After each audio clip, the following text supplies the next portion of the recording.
Hello, and welcome to What on Earth, the podcast of the Environmental Investigation Agency, or EIA. Ahead of a major international environmental meeting last month, China reported that it had 2,744 tigers in captivity. With only an estimated 5,574 individual wild tigers left in the entire world, so many being kept caged is, in and of itself, cause for concern. But that's not the whole picture.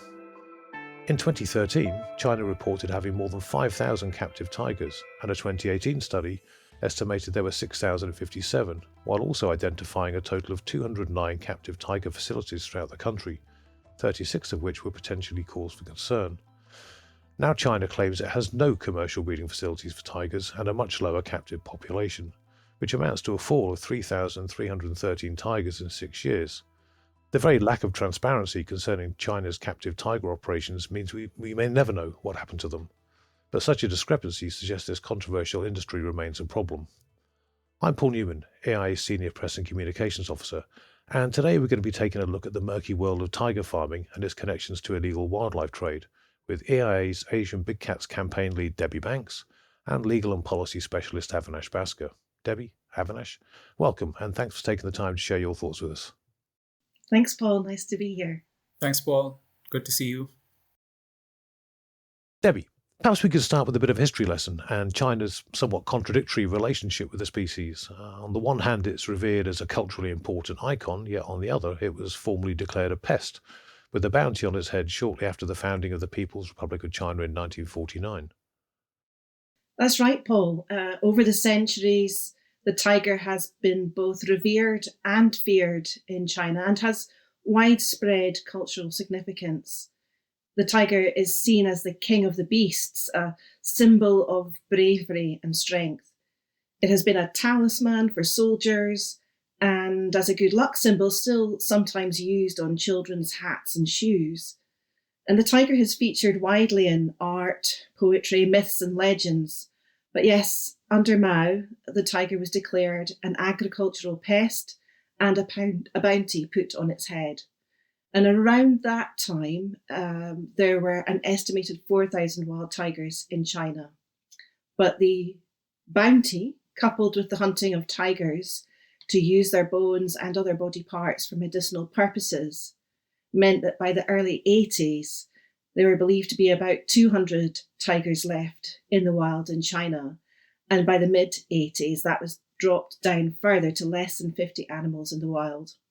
In 2023, the Global Tiger Forum reported that this may now be around 60 tigers, so they have remained relatively low ever since. But if we cast our minds back to the mid-80s, that was when the government of China first sanctioned the farming of tigers to solve what was seen as a crisis in the shortage of tiger bone for medicines that are used to treat arthritis and rheumatism. The government at that time also provided over $1 million to finance the first of the tiger farms. And then in 1992, China sought permission from CITES, the Convention on International Trade in Endangered Species, to allow international trade from its tiger farms to pay for the costs of running them. But by then, it was clear that China's demand for tiger bones was driving poaching and trafficking in other tiger range states, with catastrophic declines in their wild populations. So it was the governments of the tiger range states and other governments and NGOs that voiced their concerns over China's proposal that led to that plan being ultimately withdrawn. And international pressure continued on China, and ultimately they banned the use of tiger bone for medicinal purposes in 1993. But despite this, more tiger farms were actually allowed to open, and by 2005, there were an estimated 3,000 tigers in captivity. And with just 2 facilities among those, including the original tiger farm, having over 1,000 tigers each. At that time, the tiger farm businesses were advocating for the repeal of the 1993 ban, and they had freezers full of carcasses and had been banking on a change in government policy all along. Some of those businesses were given permits to use the bones of captive tigers to make wine, and licenses were also issued for the domestic trade of skins of captive tigers. And then by 2007, the government had claimed that there were over 5,000 tigers in captivity across the country, with the capacity to produce 800 to 1,000 cubs a year. So it had become a massive industry. And would I be right in thinking, I appreciate it's a bit of a broad generalization, but this is largely in pursuit of a commercial use for tigers. It wasn't about trying to save the species. I know that's been mentioned elsewhere that captive breeding has some conservation value, and we'll get onto that shortly. But is it right to think that all these initiatives were largely in pursuit of acquiring the parts and products of tigers for trade? Yes, absolutely. Since the mid 80s, this has been about breeding tigers for their bones to use in medicine. Okay, Avinash, if I could bring you in here, given the alarmingly low wild populations of tigers, is there any credibility to the claim that captive breeding actually has some conservation value? I mean, are there any instances where it does serve a function in that direction? Yes, of course, captive breeding can serve a function in terms of conservation, but that's only where the purpose of the breeding is for conservation purposes, and it's carried out on well-established principles such as the IUCN SSC guidelines on the use of ex situ management for species conservation. There are examples of this where it would be used is to ensure that there is a sound genetic population that can be used for either reintroduction or augmentation of the wild population in the worst case scenarios. And there are examples where this is happening currently, or where at least it's being attempted currently. So I can give you two from India. One is the case of the pygmy hog. And the other one would be the case of the the great Indian bustard. So both of these species are subject to captive breeding programs for reintroduction into the wild. But as Debbie mentioned, this is clearly not what we are talking about in this instance when it comes to these tiger farms. The purpose of these facilities is commercial, and the way they operate doesn't have anything to do with the kind of guidelines that you would require for a proper conservation breeding program. And also, when you look at the countries that are involved, right? If you look at the countries where tigers have made any meaningful sustained and meaningful recovery, you're looking at basically India, Nepal, and Bhutan largely. And these countries don't have facilities that breed tigers for the purpose of trade in their parts and derivatives that we know of, right? So that makes a big difference. Whereas on the other hand, you can look at countries such as Laos, PDR, and Vietnam, where such facilities do exist, and we have had extinctions in these countries of tigers over the last 20 years or so. So I would say there's no evidence that these types of facilities contribute to conservation, and we would argue exactly the opposite, that they have a serious detrimental effect on tiger conservation. And what, from the EI's perspective, are the problems with tigers being bred or kept in captivity? I assume it must be tied into illegal wildlife trade at some level.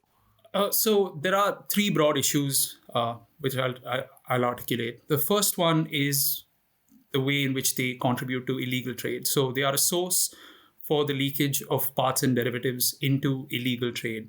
And we know of examples where this has happened. So, for example, there is a 2016 court judgment from China which documents the legal representative of a licensed zoo, which has where 25 tigers were provided for slaughtering and butchering to another person who was also convicted for trade. So there is leakage of parts that's happening from these facilities. The second thing that these facilities do is that they sustain and grow demand for tiger parts and derivatives. As Debbie mentioned, these facilities have been documented by us to be sources for the legal trade as well. So we, in 2013, there's an EI report hidden in plain sight, which documents legal trade of skins from captive sourced tigers. And more broadly, you have to ask the question, what is the purpose of these facilities with such large numbers of tigers, right? And their very nature is likely to cause confusion among the public, right? And you can see this sometimes in court cases where the defendants will argue that uh, the the part of the tiger that's been seized is from a captive bred source, either to ask for a reduction in sentencing, or as a get out of we're not guilty of a crime. We've never seen, at least so far, we've not seen a court upholding this argument. But it's possible that it does cause confusion amongst the public. So the second problem with it is that it sustains and it grows demand. And the third problem is that it complicates enforcement, because it's always easier to police a simple prohibition which is complete rather than a regulated trade. And the resources that you're going to need to either to police that trade, to prove things in court, is going to be much more difficult when you have this regulated trade. So there's three broad issues with this in terms of what its effect is on conservation. And just for the benefit of people listening who might not be able to visualize in their head what these places are actually like, could you give us a quick idea of what a captive tiger facility might look like and what conditions are like in them typically? Yes, well, there are many different kinds of tiger farms. We use that as a catch-all phrase for a facility of concern that has captive tigers, and they can take all shapes and sizes. So you have the large speed breeding operations that we've seen in China and in Thailand, where tiger cubs are taken away from the mother at a very young age and then hand reared. The female comes back into estrus and breeds again. So, they can have, up to 2 litters a year as a result. And basically, building up the captive tiger population. And as Avinash said, they have no conservation value. These aren't tigers that can ever be released into the wild. They are habituated to people. They're often inbred. So these speed breeding operations are clearly purely for profit.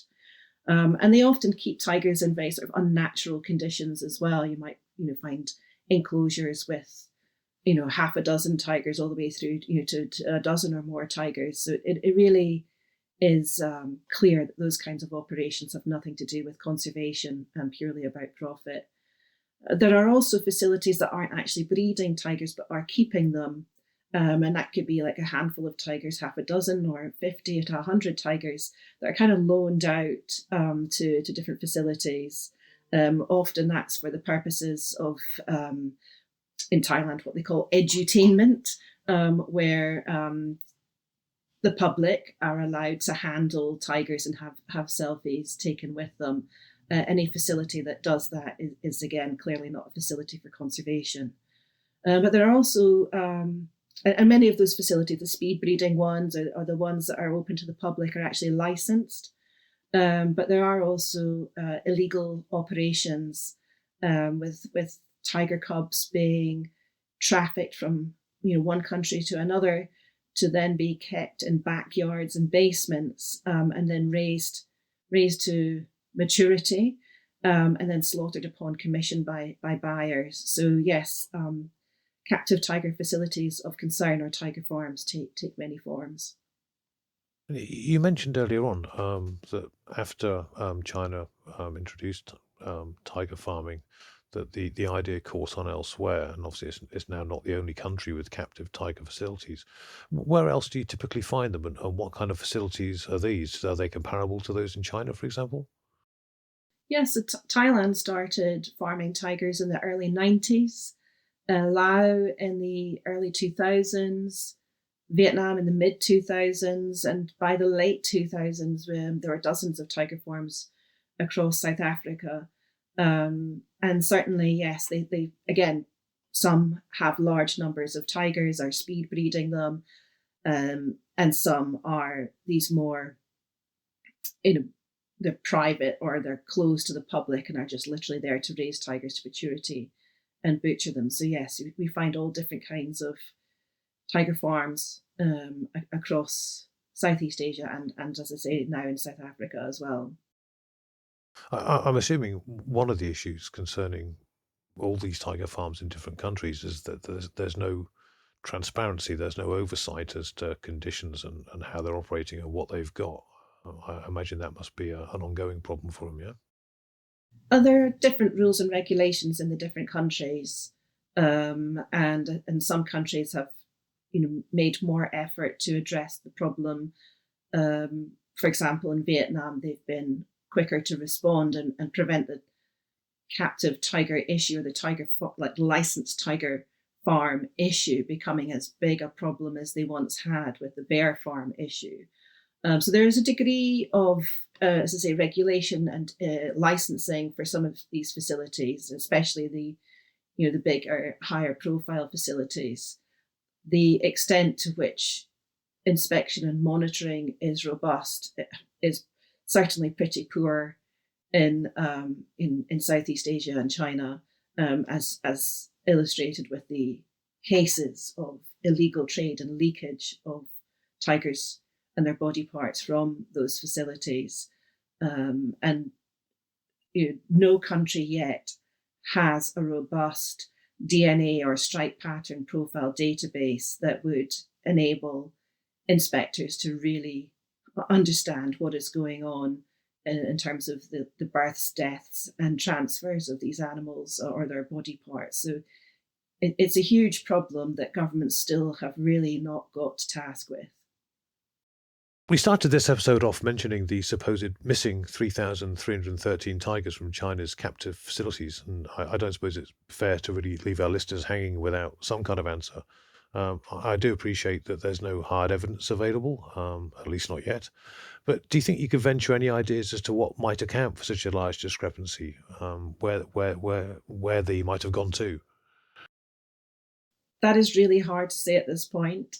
There were no answers given at the CITES meeting in February this year.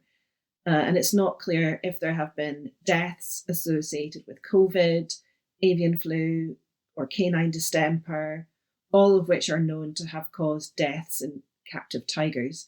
It's not known if there have been financial factors that may have resulted in the reduction of numbers of tigers or facilities. So yes, some transparency and answers from China would be most welcome.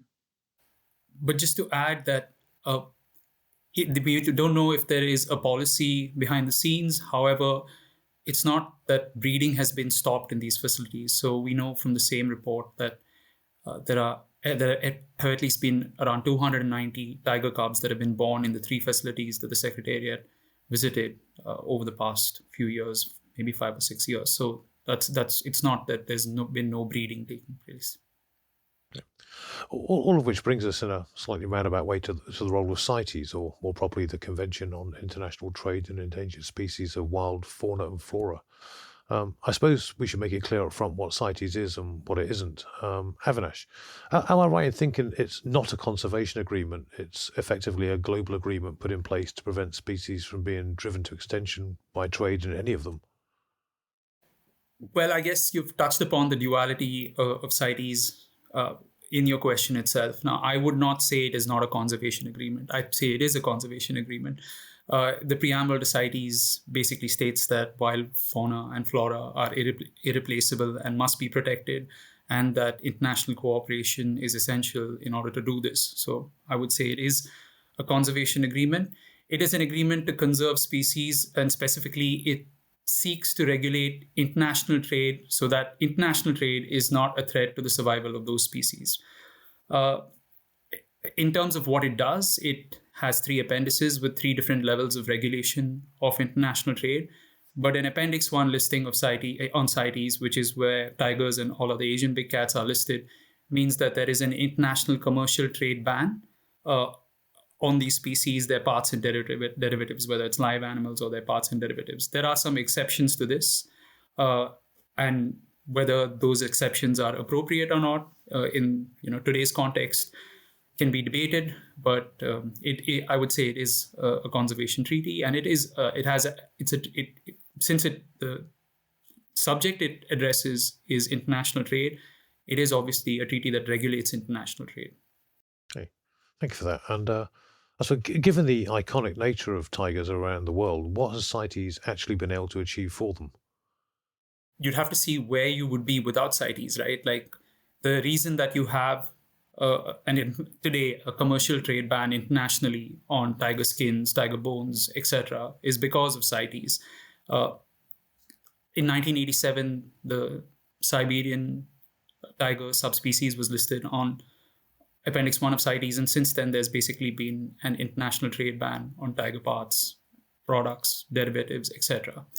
So if you were to engage in this counterfactual kind of debate, you'd have to see where would you be without that trade ban. And I would argue that you'd be in a far worse position when it comes to tiger conservation. It's arguable whether there would be, viable tiger populations in any country remaining. But that's an argument. It's a counterfactual argument, and you could have that argument. It would be interesting. In terms of, apart from the treaty text, apart from this international commercial trade ban, CITES also has various recommendations. That's the parties, they get together during the conference of the parties, and they make various recommendations through resolutions and decisions. Now, these are generally looked at as kind of like soft law, with maybe not the same binding effect as the treaty text.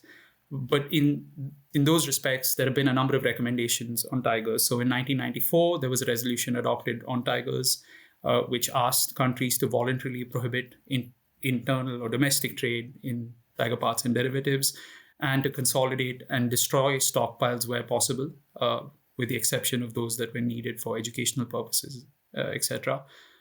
In 2002, these recommendations were broadened from just tigers to all Asian big cats. So that's leopards, clouded leopards, snow leopards, and the Asiatic population of lions as well. In 2007, the parties adopted a decision which stated that tigers should not be bred for trade in their parts and derivatives. And during the discussion of this draft decision, China wanted the word international to be inserted before trade, and the parties chose not to insert the word international before trade, indicating their intention for this statement to apply to domestic trade as well. And in 2019, there was another recommendation that was taken in place of this voluntarily prohibit paragraph, which said that legal domestic markets, which are contributing to poaching or illegal trade, should be closed, right? So through these recommendations, the international community has made its view known. Now, many countries have already implemented these recommendations, right? Whether by virtue of them having been adopted at CITES, or many countries have done this even before these recommendations were adopted at CITES. So what it does function as is, guidance for countries in terms of what the community of countries has agreed as is necessary for the conservation of tigers when it comes to the threat from trade. And it provides an incentive for countries to adopt these recommendations in their legislation, in their practice, etc. And it also shows what the opinion of the global community of countries is. And it must be said, and this also applies to my earlier answer, which I gave about there being countries where tigers have made some kind of meaningful recovery and countries which haven't. Tiger conservation is a hard endeavor. It's not an easy endeavor. You're talking about conserving large predators, right? So there are a number of factors that go into successfully conserving tigers, right? We're talking about setting aside land, protecting those parts of those bits of land, from poaching, etc. You're talking about resources that the government has to invest in that. You're talking about local communities being able to live with them, successfully living with them. You're talking about man-animal conflict and addressing those issues. So there are a number of things that go into successfully conserving tigers. But CITES is one of them, and I think it's an important part as well. Finally, does CITES have any real teeth when it comes to addressing China's captive breeding and keeping of tigers? Again, I would have to say yes, CITES does have teeth. Whether they're being used in this instance is something we can talk about, but CITES does have teeth because it is a trade convention and because it regulates trade and there is a commercial incentive there for parties to comply and potential consequences for non-compliance in the form of sanctions. CITES does have teeth, unlike many other international environmental agreements. You've also seen that like I mentioned earlier that there's kind of a difference that's perceived between the treaty text in terms of the binding nature of the obligations in the treaty text and something that's in a resolution or a decision. However, it's worth pointing out that under the compliance process for Lao PDR, which is happening currently, there are a number of recommendations to do with tiger farming. Right, so it's not like it hasn't been used or that there haven't been compliance proceedings concerning tiger farms. So that's already the case. Obviously, international law is not the same as national law. It's not as simple as national law. Because what's happening is that the subjects of international law are basically countries, and countries have differing amounts of power, right? Like there's vast differences in power, and therefore geopolitics plays a role in how treaties are implemented and enforced. There is definitely the potential for it to be used, it is being used even right now to do with tiger farming. So I would say it has teeth, and I would also say that it's the only game in town, right? There is no other forum which is discussing these issues and which has the potential to actually sort them out. So it's the only place where these arguments can be made, where pressure can be applied. And so it is pretty much the only game in town. Thank you very much for that. And Debbie, Avinash, thank you very much indeed for joining us today. It's been a pleasure. I know how busy your schedules are, so thanks for making the time for us. Thank you. Thanks, Paul. If you've enjoyed listening to this podcast, please watch this space for future episodes and do check out our website at eia-international.org to find out more about our work. Thanks for joining us today, and wherever you are, stay safe out there.